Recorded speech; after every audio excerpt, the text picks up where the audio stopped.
আসসালামু আলাইকুম ওরহমাতুল্লাহি ওবারাকাতু।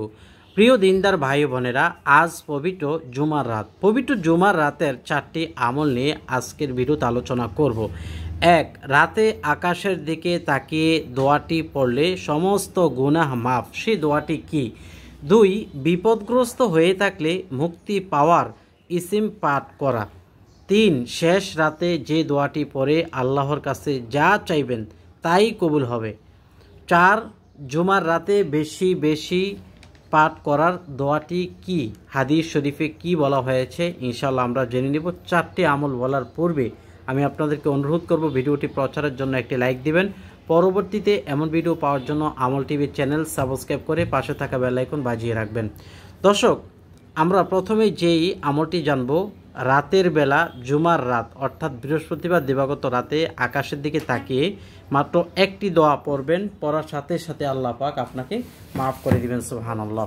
আপনারা নামাজ শিক্ষা দোয়ার ভান্ডার যে বইটি আছে এই বইয়ের 262 নম্বর পৃষ্ঠায় পাবেন এই দোয়াটি। রব্বানা মা খালাকতা হাযা বাতিলা সুবহানাকা ফাকিনা আযাবান নার।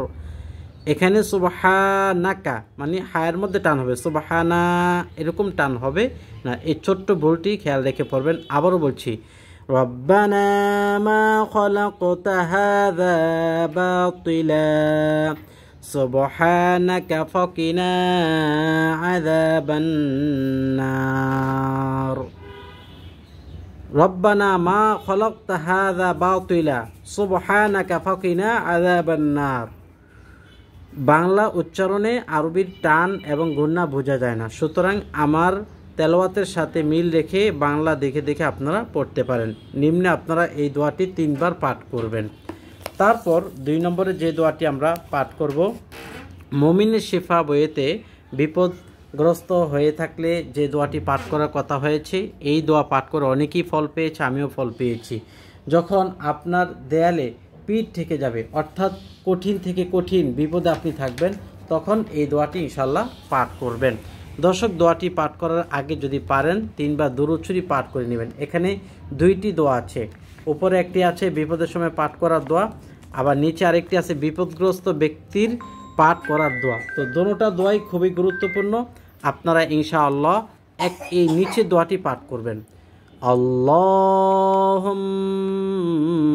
রাহমাতাকা আরজু ফালা তাকিলনি ইলা নাফসি তরফাতা আইনিন ওয়া আসলিহ লি শা'নি কুল্লাহু। আল্লাহুম্মা রাহমাতাকা আরজু ফালা তাকিলনি ইলা নাফসি তরফাতা আইনিন ওয়া আসলিহ লি শা'নি কুল্লাহু লা ইলাহা ইল্লা আনতা। চলুন দোয়াটির অর্থ এবং বাংলা উচ্চারণ দেখে নিই। বাংলা উচ্চারণ পড়ার ক্ষেত্রে আমি আবারও বলছি, আমারটা শুনে শুনে পাঠ করতে হবে। যদি আপনি নিজে নিজে পড়েন তাহলে যে পরিমাণ ভুল আছে এই পরিমাণ ভুলে সওয়াবের জায়গায় গুনাহ হবে। উচ্চারণ, আল্লাহুম্মা রাহমাতাকা আরজু ফালা তাকিলনি ইলা নাফসি তরফাতা আইনিন ওয়া আসলিহ লি শা'নি কুল্লাহু লা ইলাহা ইল্লা আনতা। হে আল্লাহ, আমি আপনার রহমত প্রার্থী, কাজে আমাকে এক পলকের জন্য আমার নিজের কাছে সরপত করবেন না, আমার সব কিছু সুষ্ঠুভাবে সম্পূর্ণ করে দিন, আপনি একমাত্র ইলাহ। যদি আপনি কোনোভাবে আরবিটা পড়তে না পারেন, অন্ততপক্ষে বাংলায়ও এভাবে দোয়াটি করতে পারেন। এই দোয়াটিও আপনারা 3 বার পাঠ করবেন। আরেকটি দোয়া আছে বিপদ অবস্থায়, একেবারে ছোট্ট দোয়া, এটা আপনি 3-4 বার পড়লেই মুখস্থ হয়ে যাবে। আল্লাহু আল্লাহু রাব্বি লা উশরিকু বিহি শাইআ। আল্লাহু আল্লাহু রাব্বি লা উশরিকু বিহি শাইআ। এই দোয়া পাঠ করলেও আল্লাহ তাআলা বিপদ থেকে সাথে সাথে মুক্তি দিবেন। পবিত্র জুমার রাত দোয়া কবুল হওয়ার রাত, এজন্য এই রাতে আপনি দুরূদ শরীফ পাঠ করে জায়নামাজে বসে কান্নারত অবস্থায় যদি আল্লাহর কাছে বলতে পারেন, অবশ্যই আপনি ফল পাবেন। 3 নম্বর, শেষ রাতে দোয়াটি পরে আল্লাহর কাছে যা চাইবেন কবুল হবে। এটা হলো ইসমে আজমের একটা পরিপূরক দোয়া। আর এই দোয়া সহিহ হাদিসেও এসেছে। বুখারী শরীফের এক রেওয়ায়েতে তাহাজ্জুদের জন্য ঘুম থেকে ওঠার পর একটি দোয়া বর্ণিত হয়েছে। তো পবিত্র জুমারাত 4টার দিকে তাহাজ্জুদের সময় উঠে আপনি এই দোয়াটি পাঠ করবেন। এই দোয়াটি পাঠের ব্যাপারে বলা হয়েছে, হযরত উবাদা ইবনে সামিত রাদিয়াল্লাহু আনহু থেকে বর্ণিত যে নবী করিম সাল্লাল্লাহু আলাইহি সাল্লাম বলেছেন, যে ব্যক্তি রাতের বেলায় জেগে পাঠ করে, অর্থাৎ ঘুম থেকে জেগে পাঠ করে এই দোয়াটি একটু পরে বলছি, এই দোয়াটা পাঠ করে অতঃপর বলে আল্লাহুম্মা গফিরলি, আয় আল্লাহ আমাকে ক্ষমা করুন, অথবা যে কোনো দোয়া পড়ে তার দোয়া কবুল করা হয়, তাহলে আপনার গুনাহ মাফ করবে, আপনাকে ক্ষমা করে দিবে। এরপর যে কোনো দোয়া করবেন, মনের আশা বলেন, বিপদ আপদের কথা বলেন, আল্লাহ তাআলা সেই দোয়াই কবুল করবেন। অতঃপর যদি অজু করে, তার মানে অজু করার আগেই এই দোয়া আপনি পাঠ করবেন। এই দোয়া পাঠের জন্য অজু শর্ত নয়, এই দোয়া পাঠের জন্য নামাজ শর্ত নয়।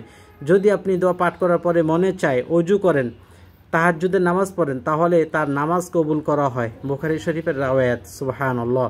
তো আপনি কি চাইবেন আল্লাহর কাছে? আপনি আল্লাহর কাছে এই দোয়া পাঠ করে বলবেন, আল্লাহ আপনি আমাকে ক্ষমা করুন, আমার বাবা মাকে ক্ষমা করুন, আমার পরিবারের সবাইকে ক্ষমা করুন, আমার প্রতিবেশী যারা আছে সবাইকে আপনি মাফ করুন, আমার কবরবাসী যারা আছে নিকটাত্মীয় দূরাত্মীয় সবাইকে আপনি মাফ করুন। এরপর আপনার কামাই রুজির কথা বলবেন, বিপদ আপদের কথা বলবেন, যে আমি অমুক বিপদে আছি উদ্ধার করে দেন, আমার ছেলে মেয়েটা অসুস্থ শেফা করে দেন, আমার ছেলে মেয়ে পরীক্ষা দিচ্ছে কামিয়াবি দান করেন, আমাদের স্বামী স্ত্রীর দাম্পত্য জীবনকে সুন্দর করে দেন, ছেলে মেয়েগুলার চাকরি বাকরির ব্যবস্থা করে দেন। মানে সব দিক থেকে আপনি যেই দোয়াই করবেন আল্লাহ তাআলা কবুল করবেন।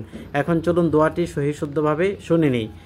লা ইলাহা ইল্লাল্লাহু ওয়াহদাহু লা শারীকা লাহু লাহুল মুলকু ওয়া লাহুল হামদু ওয়া হুয়া আলা কুল্লি শাইইন কাদির। আলহামদুলিল্লাহি ওয়া সুবহানাল্লাহি আল্লাহু আকবার ওয়া লা হাওলা ওয়া লা কুওয়াতা ইল্লা বিল্লাহ। লা ইলাহা ইল্লাল্লাহু ওয়াহদাহু লা শারীকা লাহু লাহুল মুলক ওয়া লাহুল হামদ ওয়া হুয়া আলা কুল্লি শাইইন কাদির। এতটুকু অনেক সহজ। এরপর আলহামদুলিল্লাহি ওয়া সুবহানাল্লাহি আল্লাহু আকবার ওয়া লা হাওলা ওয়া লা কুওয়াতা ইল্লা বিল্লাহ। শেষ। এই দোয়াটি আপনি একবার পাঠ করলে হবে। যদি 3বার পাঠ করেন তা তো অসুবিধা নেই। একবার পাঠ করি আপনি হাত তুলে বলবেন আল্লাহুম্মা গফিরলি, আল্লাহ তুমি আমাকে ক্ষমা করো, আল্লাহুম্মা আরহামনি তুমি আমাকে রহম করো, আল্লাহুম্মা হাদিনি তুমি আমাকে হেদায়েত নসিব করো, আল্লাহুম্মা আফিনি তুমি আমাকে সুস্থতা দান করো। এইভাবে আপনি ইনশাআল্লাহ বলতে থাকবেন, আল্লাহুম্মা রযুকনি তুমি আমাকে রিজিক দান করো। এই দোয়াটি পাঠ করে যদি বলতে পারেন আল্লাহ পাক কবুল করবেন। 4 নম্বরে জুমার রাতে বেশি বেশি পাঠ করার দোয়া। নবী করিম সাল্লাল্লাহু আলাইহি ওয়াসাল্লাম জুমার রাতে এবং দিনে কোন দোয়া বেশি পাঠ করার নির্দেশনা দিয়েছেন এবং তিনি আমাদেরকে উৎসাহিত করেছেন, ইনশাআল্লাহ আজকে আমরা সেটা দেখে নেব। দর্শক, আমি আপনাদেরকে বলবো, জুমার রাতের জন্য নবী করিম সাল্লাল্লাহু আলাইহি ওয়াসাল্লাম নির্দিষ্ট কোনো আমলের কথা বলেননি। বিভিন্ন আমল আছে, আপনারা সবগুলো আমলের থেকে যে কটা আমল পারেন করবেন।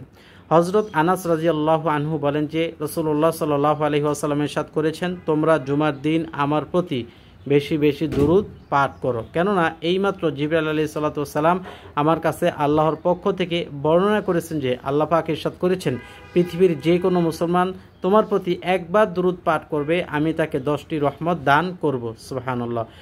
আর ফেরেশতারা তার জন্য 10 বার রহমতের দোয়া করবে। সুবহানাল্লাহ। তাহলে 10টা রহমত দান করবে, 10টা নেকি দান করবে এবং 10 বার রহমতের দোয়া ফেরেশতারা করবে। সুবহানাল্লাহ। আমরা কোন দুরূদ পাঠ করব? যে যেটা পারেন সেটাই। নামাজের শেষ বৈঠকে যেটা পড়ি দুরূদ ইব্রাহিম সেটাও পড়তে পারেন। তারপর আল্লাহুম্মা সাল্লি আলা মুহাম্মাদান নাবিল উম্মি ওয়া আলিহি ওয়া সাল্লিম, আল্লাহুম্মা সাল্লি আলা মুহাম্মাদ সালাওয়াতান দাইমাতান মাকবুলাতান তুআদ্দি বিহা আন্না হাক্কাল আযীম, সেটাও আপনারা ইনশাআল্লাহ পড়তে পারেন। দর্শক, আমি যে সকল বই দ্বারা ভিডিওটি করেছি অনেকেই কমেন্ট করে থাকেন এই বইটি কিভাবে পাওয়া যাবে। বইগুলোর নাম হলো নামাজ শিক্ষা, তারপর দোয়ার ভান্ডার, ফাজেলের জিন্দেগি, মুমিনুন শিফা, এই সমস্ত। যদি থাকে তো থাকলো, আর না থাকলে আমার কাছ থেকে আপনারা কুরিয়ার মাধ্যমে ইনশাআল্লাহ নিতে পারবেন। আমি এই নাম্বারটি আপনাদেরকে দিয়ে দিচ্ছি। এই নাম্বারে আমার ইমো আছে, হোয়াটসঅ্যাপ আছে এবং এটাই বিকাশ। আপনারা ইনশাআল্লাহ আমার সাথে যোগাযোগ করলে আমি দিয়ে দিতে পারবো 01878 41 তারপর হলো 55 60 এই নাম্বারটি। ভালো লাগলে লাইক দিবেন, শেয়ার করবেন। পরবর্তীতে এমন ভিডিও পাওয়ার জন্য চ্যানেলটি সাবস্ক্রাইব করে পাশে থাকা বেল আইকন বাজিয়ে রাখবেন। আসসালামু আলাইকুম ওয়া রাহমাতুল্লাহ।